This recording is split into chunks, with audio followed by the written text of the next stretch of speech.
take a look at what's happening this week as the Rolex Series returns. 11 of 12 European Ryder Cup team members are in the field for the BMW PGA Championship at Wentworth. Sepp Straka, the only team member not playing this week. So let's hear from some of the leaders of this European team. It would obviously be great to bring the Ryder Cup back to these shores. And look, we know how difficult it's going to be. Like we're under no illusion. I have complete confidence in Luke and his vice captains and the team that they've put together. And I keep saying this: we have a massive opportunity to do something that not a lot of Ryder Cup teams say that they've done. I've been lucky enough to be part of one Ryder Cup team that won away. We've got a lot of people within that team, whether they're myself and Justin Rose that are playing, but then obviously you've got Francesco and Luke on a vice captain side that were there, that played. So we have experience in knowing what it takes. But I think we all know it's going to be very, very difficult, and you're not just playing the 12 American golfers. You're also trying to get past the crowd, and that's the same thing that they feel when they come here and play in Europe. So it definitely gives you a bit of an inbuilt advantage to start the week, and that's something that we're going to have to overcome.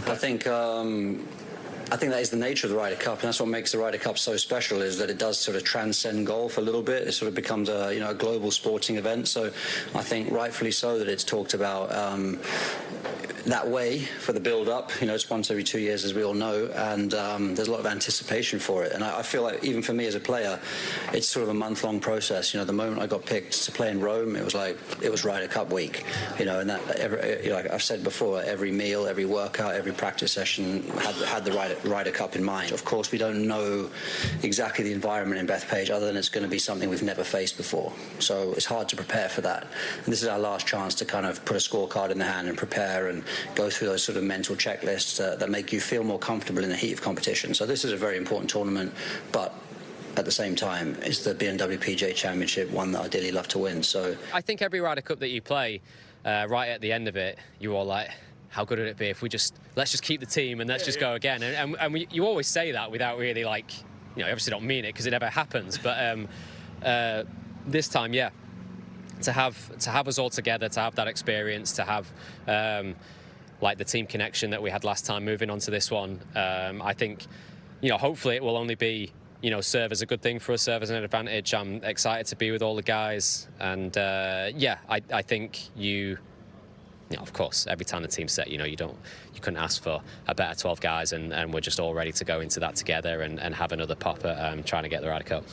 And look, this tournament is obviously a huge tournament of its own right, but you're all hopping on a plane together on Sunday evening and heading out for the team trip to Bethpage. I know just how important the one ahead of Rome was, so what are the anticipation levels for that? But the same. Luckily, the team is similar, right? It's same face, different name with the Højgaards, I guess. So,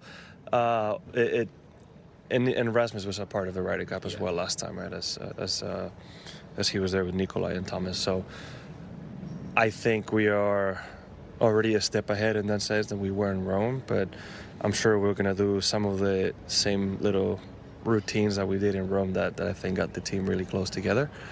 We're all going to be fairly tired Monday morning, but I think it's going to be a lot of fun to spend those 2 days together and get an idea of what the week is going to be like. And here are some of those notable first-round tee times at Wentworth, starting 3:35 a.m. Eastern Time. Justin Rose going out with Tommy Fleetwood, Billy Horschel, former winner, defending champion of this event, Hideki, playing with Ludwig, Matt Fitzpatrick, Victor Hovland, Rasmus Højgaard, Marco Penge. He's been successful recently on that tour.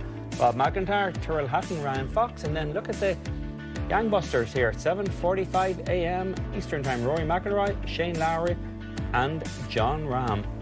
So Damon, what do you think here when you look at those tee times? Is this a harbinger of potential pairings at Bethpage Black, or is Luke Donald trying to throw Captain Keegan Bradley off the scent by just throwing them out there. I don't think that Luke is thinking about Keegan yet. I think he has a plan. I think he's thought about nothing but Keegan for the last 2 years. I think he has a system, a winning system. He knows what worked last time, and I think he's focused on putting those guys together in the best position possible to get the victory. You think he's worried about Keegan Bradley right now in terms of getting those guys on the same page? Well, I'm sure Keegan's probably going to throw some of his guys together in the tee times out in Napa this week as well. So it's a little kind of misinformation going out there from both sides. There'll be a lot of chess moves happening already.